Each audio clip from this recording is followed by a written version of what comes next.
In 2004, Navy pilots off the coast of California tracked a smooth, wingless capsule plunging from 80,000 feet to the sea in seconds. Instead, it darted over the water, changing direction instantaneously without any visible exhaust, wings, or flight control surfaces.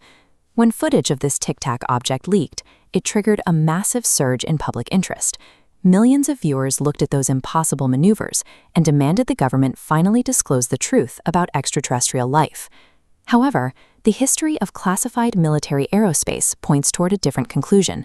It suggests the government may not be hiding alien technology, but rather using the concept of aliens to hide their own human-made breakthroughs. Now, declassified CIA documents and a 2024 Pentagon report reveal a multi-decade strategy that uses electronic and psychological warfare to shield sensitive defense programs from prying eyes. These records show that a modern UFO sighting is rarely a chance encounter. It is the intended output of a system designed to protect America's most classified aerospace assets by manipulating how we perceive the sky. This is the Lockheed A-12 Oxcart. In the early 1960s, it was the CIA's most advanced reconnaissance aircraft.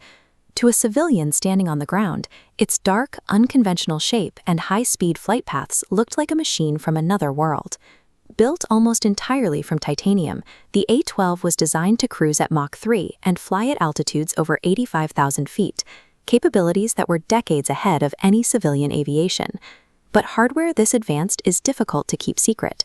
In May 1963, an A-12 crashed near Wendover, Utah during a test flight, threatening to expose the entire program to the local public and the press. To hide the A-12's existence, the CIA immediately distributed a physical cover story. They told the media that the wreckage belonged to this aircraft, a standard Republic F-105 Thunderchief. The agency then ensured the silence of local witnesses by handing out $25,000 in cash, roughly $250,000 in today's value, to farmers living near the crash site. While cash and cover stories worked for a time, they were fragile. If the military wanted to keep its next generation of aircraft safe, they had to find a way to deceive the censors themselves. In the mid-1960s, the CIA launched Project Palladium. It was a radical solution to test the sensitivity of Soviet radar systems without having to risk flying a real stealth aircraft into hostile territory. This diagram shows how they manipulated physics. Using variable delay lines, a U.S. transmitter intercepted a Soviet radar signal, held it in a delay sequence, and then perfectly timed the return signal back to the enemy array. By varying the length of that delay, the CIA could simulate a false target of any size and speed. They could make a ghost aircraft jump across a radar screen on paths that were physically impossible for any real pilot to survive. This tech was deployed during the Cuban Missile Crisis.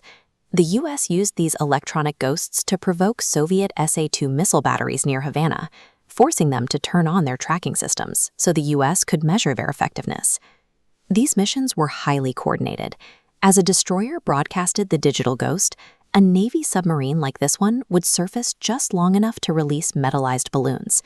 These physical spheres provided a calibrated radar return to match the electronic spoof. By 1965, the U.S. military could fabricate anomalies that confused both human radar operators and their machines, effectively blinding enemy defenses with physics-defying ghosts. By the 1980s, aerospace hardware was becoming so advanced that secrecy required more than just electronic jamming. The military began to actively manipulate public perception. This distant view shows the Area 51 facility at Groom Lake. The 2024 AARO report revealed that during this era, intelligence officers distributed doctored photographs of flying saucers to locals to divert attention from classified testing. These officers used alien conspiracies as a smokescreen, encouraging the public to look for little green men, while the military was actually perfecting the F-117 Nighthawk stealth fighter. This misinformation even targeted new recruits within the military. Air Force officers were hazed with fake briefings about Yankee Blue, a fictional unit supposedly dedicated to investigating crashed alien spacecraft. Psychological warfare was also used to hide critical failures. In 1967, an early electromagnetic pulse test at a Montana nuclear silo accidentally disabled 10 American warheads and shut down their power systems. Rather than admitting that the U.S. nuclear arsenal was vulnerable to EMP interference, officials allowed witnesses to believe a UFO was responsible for the shutdown. Cultivating an extraterrestrial mythology proved highly effective. It ensured that whenever a civilian or a foreign spy saw something they couldn't explain, they would look for aliens instead of blueprints. Looking back at the 2004 Nimitz Tic-Tac encounter through this history, the impossible maneuvers take on a more human explanation. The hallmarks of the incident, submarines in the water, erratic radar tracks, and the way the object mirrored the pilot's movements, align with modern electronic warfare.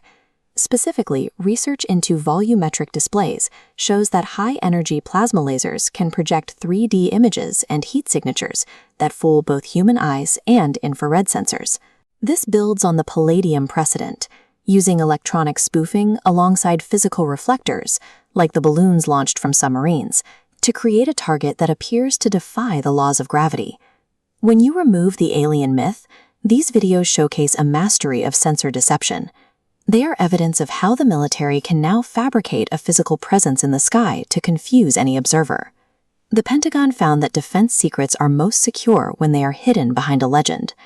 By letting these physics-defying encounters be branded as alien, they have turned public imagination into a self-sustaining vault for their most sensitive technology.